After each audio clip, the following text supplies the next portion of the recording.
सभी दर्शकों को प्रणाम। राम राम। दिन थोड़ा गर्म हो गया, लेकिन रात को हल्की सी ठंडक लग रही, इसलिए एक चादर ओढ़ रखी है। और तभी समाचार देखते देखते ट्रंप के बारे में तो आपको पता ही चल गया होगा कि वो बेचारे को उनकी सुप्रीम कोर्ट ने भला बुरा कहा और उससे वो नाराज़ हो गए। उन्होंने फिर से अपनी तारीफ़ वाली टैरिफ वाली उठापटक चालू कर दी। और ये और अच्छा, उस के संदर्भ में उन्होंने एक बात फिर बोल दी कि अगर मैं युद्ध नहीं रुकवाता तो बड़ा बुरा हो जाता, पाकिस्तान का प्राइम मिनिस्टर मारा जाता।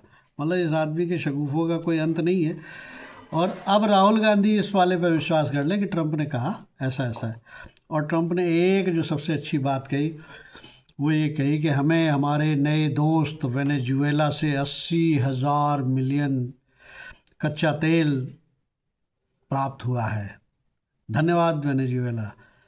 मैं मन में सोच रहा था कि इसको तो तुम दोस्त से तेल मिलने को, इसको हमारी मुंबई की भाषा में हफ्ता वसूली कहते हैं। तुमने अपनी हफ्ता वसूली चालू कर दी वेनेजुएला से। मुबारक हो भाई। देखो किस पे इसका क्या असर पड़ता है। चीन के टैंकर तो अभी आपने जब्त किए थे। खैर, तो बाबा योगी, अब बाबा योगी सिंगापुर गए, वहाँ से टोक्यो चले गए, अपने नरेंद्र भाई मोदी चले गए इज़राइल। दोनों विकास की नई नई योजनाओं और इन सब के लिए गए। सिंगापुर में सुना है कि योगी बाबा के साथ 1 लाख करोड़ के मुआहदे हुए हैं, जिनमें से 60,000 करोड़ के तो MOU हो गए हैं। 11,000 करोड़ के लगभग की जापान टोक्यो में बात हुई है। मतलब वहाँ भी बोहनी अच्छी हुई है। तो मैं भी सोच रहा था यार जल्दी जल्दी लेके आओ, क्योंकि UGC 26 और इसी तरह के जो अब मिलते जुलते भाषण आ रहे हैं ना कि शोषित वंचित और पिछड़े हुए वर्गों के लिए बहुत कुछ काम करना है। तो जब आप ढेर सारे MOU लाओगे तो फिर हमारे बच्चों को काम पे लगाओगे, फिर जब वो काम पे लगेंगे तब फिर आप उनको चूसोगे, और चूसने के बाद ये सब बांटोगे। पूरी की पूरी भाजपा एक टैंडम में काम कर रही है। मैं ये नहीं मान सकता कि योगी अलग है, मोदी अलग है और शाह अलग है। बिल्कुल नहीं है। वरना योगी बाबा ने OBC के पिछड़े हुए वर्ग के 9वीं 10वीं के छात्रों की छात्रवृत्ति बढ़ाकर 3,000 रुपये महीने कर दी। यानी जो MOU करके लाएंगे उनसे कमाने में भी 1-2 साल लगेगा, उनको ज़मीन पे आने में 1-2 साल लगेगा। उसमें हमारे बच्चे जाके बड़ी कस के मेहनत करेंगे और उस मेहनत के बाद जो कमाई होगी उसमें से आप बांटना शुरू कर देंगे। मतलब बांटने का हिसाब, खर्च करने का हिसाब पहले लिख लिया है, आने का तो अभी पता नहीं, सर्टेनिटी नहीं है। मैं तो अब अपने बच्चों से ये कहने लग गया हूँ कि भैया थोड़ा कम कमा के सुखी रह लो, परिवार के साथ रह लो, परिवार उसी देश काल में रहो जहाँ तुम्हारा अपना परिवार है, कुटुंब है, और उसकी प्रभु की दी हुई जो बाउंटी है, जो प्रभु की दी हुई है जो इमोशंस हैं, उनको एंजॉय करो। ज़बरदस्ती मशीनी बन के और फिर उसके बाद कमा के और सरकार को ढेर सारा दे के और बाद में ये और एक कहानी है ना कि साहब आप तो बनाओगे मकान दुकान और बाद में ले जाएंगे हम।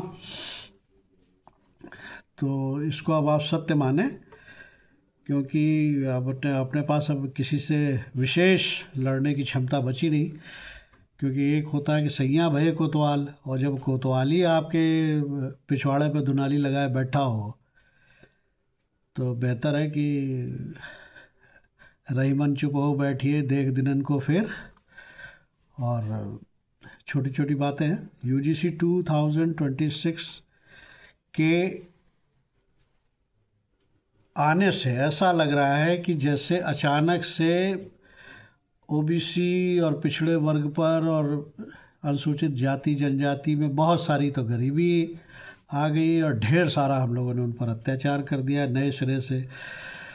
जो भानुमति का पिटारा लगभग एक बार बंद हो चुका था उसको खोला गया है और उसके साथ ही इस तरह की स्कॉलरशिप्स और इस तरह की चीज़ों की जो घोषणाएं हो रही हैं, तो कुछ तो सोचा ही है भाजपा ने कि हमारा इनके बगैर काम चलेगा।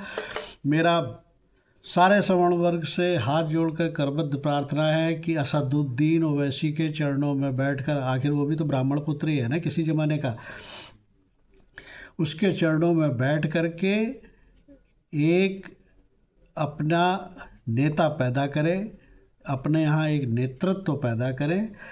उसको चाहे शुरू में 2 सीटें आवे, 4 सीटें आवे, एक भी सीट नहीं आवे, वो पक्का वो वोट कटुआ हो, लेकिन बढ़िया मजबूत पार्टी होनी चाहिए जिसको थ्रू आउट एक ही बात करनी है, एक ही बात बोलनी है कि हम पर ज़बरदस्ती अत्याचारी होने का बोर्ड लगा करके, मोहर लगा करके भारतवर्ष की कोई तरक्की होने वाली नहीं है।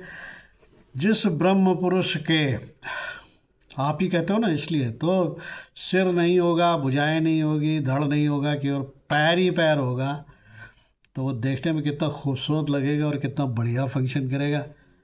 आप भी आइडिया लगाते रहो। अभी के लिए राम राम, नमस्कार। कृपया चैनल को शेयर, लाइक, सब्सक्राइब ज़रूर करें। धन्यवाद।